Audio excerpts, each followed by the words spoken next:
The first contact brought trade, then territory, and then the deep, fundamental shift in power. For the newcomers, this vast land was a wilderness to be tamed, and the peoples who belonged here were seen as obstacles or as souls to be saved. The government and its partners in the churches pursued a policy with a singular, devastating goal: to eliminate the Indian problem. Not through violence of war, but through the violence of culture, through forced assimilation. They called it, quite simply, to kill the Indian in the child. This dark chapter is known to us as the era of residential schools. From the 1870s until the very late 1990s, over 150,000 Indigenous children, taken from their parents, their communities, their languages, their very identity, sent thousands of miles away sometimes to institutions that were often underfunded, cold, and cruel. Imagine the small child arriving at the school gates clutching a single doll or toy, only to have their long hair cut, their traditional clothes stripped away, their sacred names replaced with numbers. They were forbidden to speak the tongue of their mother, the tongue of their ancestors. Every connection that anchored them to their past was systematically severed. In these places, the children experienced deep loneliness, emotional neglect, and tragically, far too often, physical and sexual abuse. The stories are difficult to hear, but we must listen, because the silence surrounding these acts was once part of the national fabric. We know now that thousands of children died while attending these schools, from disease, from malnutrition, from neglect.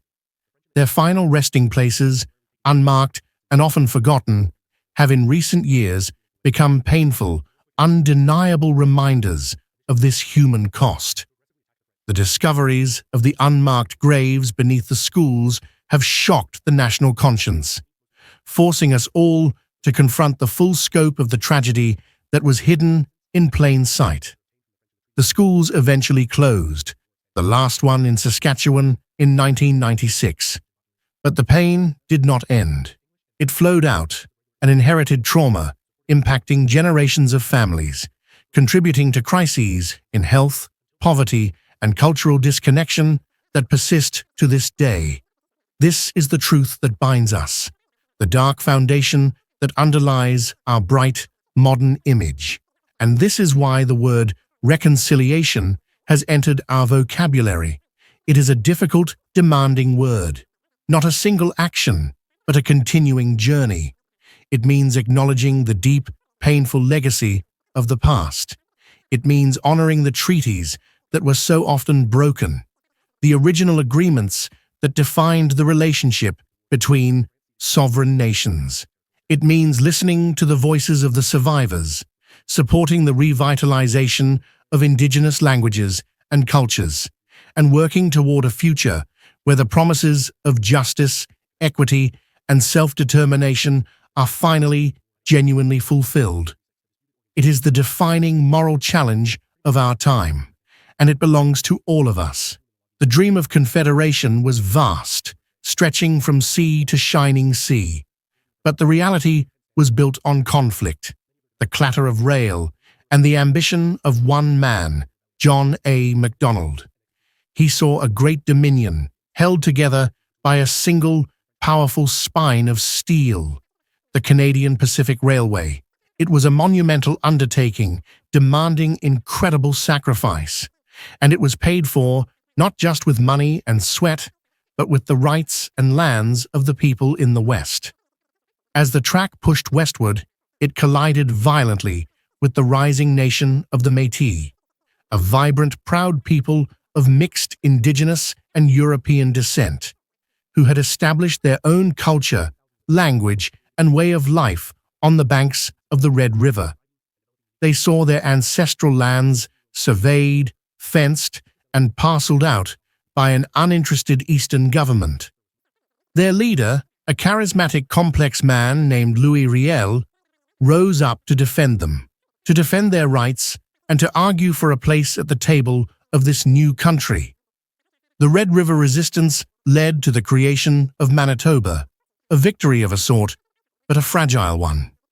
Years later, Riel was called upon again as the West's anxieties flared, a final, tragic confrontation. His execution in 1885 was not just the death of a man, it was a scar on the national soul. For many, Riel became a martyr, a symbol of Western alienation and Indigenous rights denied. For others, he was a rebel, and his fate was necessary for unity.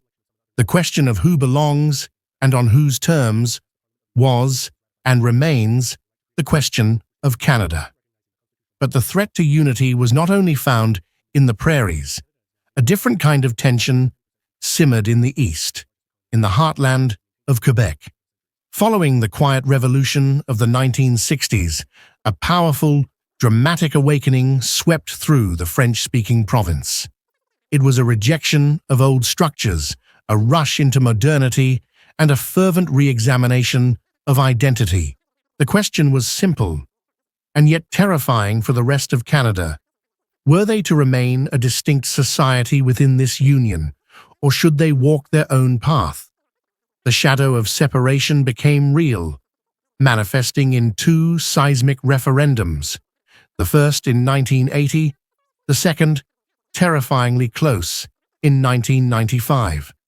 These were moments of national panic, when Canadians across the country watched the news, holding their breath, wondering if their map was about to be torn in half.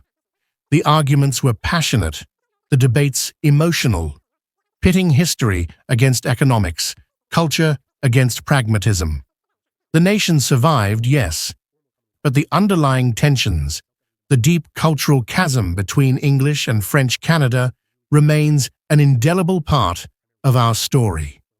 We are a nation constantly negotiating its existence, forever seeking to reconcile the ambitions of the East with the frustrations of the West, the heritage of the Indigenous people with the claims of the newcomers, and the distinct voice of Quebec with the chorus of the rest.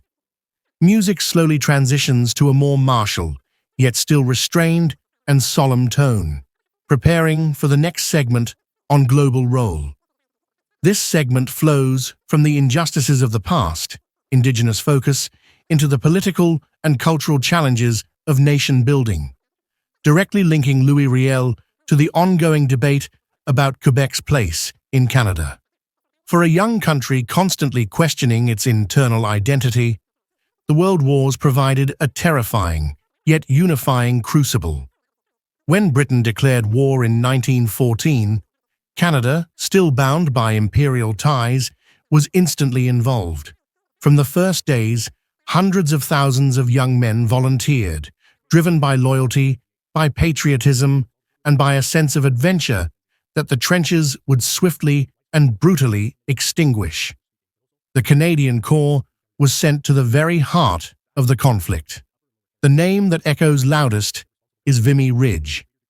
In 1917, atop a scarred and bloody escarpment in France, the Canadians were given a task their allies had failed repeatedly to achieve. They fought not as disparate British colonies, but as a cohesive national force, meticulously planned and executed. The success at Vimy was bought with a terrible cost in lives, but it was here, in the mud and the shell fire, that Canada found its collective courage and perhaps its true independence. It was a victory of technical brilliance and sheer, raw sacrifice, marking Canada's ascension to the global stage. 2 decades later, the world plunged again into darkness. In the Second World War, Canada's contribution was immense, from the skies over Britain to the icy waters of the Atlantic, where our convoy ships became a lifeline for the besieged island. We stood in the tragic, desperate failure of the Dieppe raid, and we endured the long, brutal fight across Italy. But it was in Normandy, on the beaches of D-Day, that Canadian soldiers again proved their mettle, fighting their way onto Juno Beach, a pivotal moment that cemented their status as vital partners in the victory of the free world. After the horror, a new role emerged for this victorious yet weary nation. In the chaos of the Cold War, Canada began to craft a new identity for itself, the peacekeeper. This vision, championed by diplomat and later Prime Minister Lester B. Pearson, grew from the Suez Crisis of 1956. Canada proposed a way to separate warring sides using a United Nations emergency force, a force in which Canadian troops would play a primary and pioneering role. This became the national brand, an image of measured diplomacy and compassionate intervention that earned Pearson the Nobel Peace Prize. For decades, the blue helmet became the quintessential Canadian uniform, from Cyprus to the Golan Heights, from the Balkans to Africa. This was the role the country embraced: the middle power, the honest broker, the quiet humanitarian presence. But even the role of peacekeeper is not without its complexity and its costs. Modern conflicts, like the mission in Afghanistan, challenged the very definition of peacekeeping. Canadian soldiers faced insurgency and intense combat, blurring the line between peace enforcement and war.